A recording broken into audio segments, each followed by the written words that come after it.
BC government have come up with some amendments to the BC Tenancy Act, and as always, it heavily favors the tenants. Now, don't get me wrong, there are some pretty crappy landlords and slumlords out there.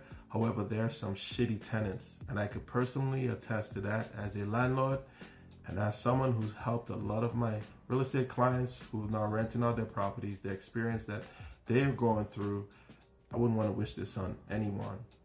Now, part of the amendment proposal that they've come up with was to address the problematic tenants when it comes to ending a tenancy based on a just cause. They've come up with some clearer guidelines, as well as good faith tenants getting evicted by bad faith landlords.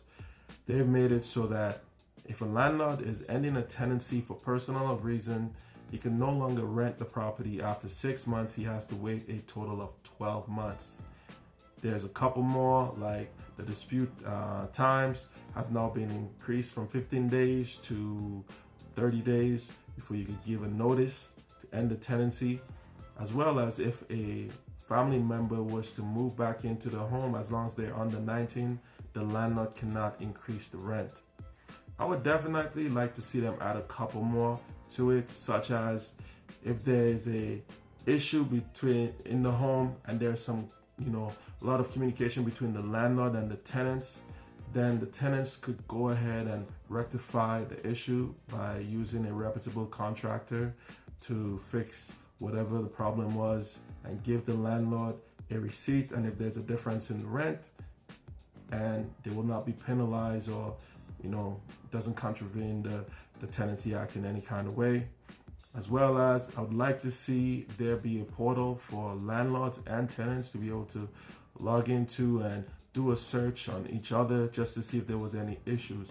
Because as a landlord, I could see their perspective. They want to rent to a good tenant that's gonna pay the rent, which most landlords, as you know, there's a mortgage usually on that property, and the last thing that you want is to rent to someone and you're not going to be able to make your mortgage payments. Now, this is just to, this changes is just to alleviate all the bad faith evictions that's happening. It's not going to do anything to reduce the affordability of rentals out there. And with that said, I'm going to step off my soapbox, and I want to wish everyone the most wonderful weekend. Bye for now, and I'll see you guys next week.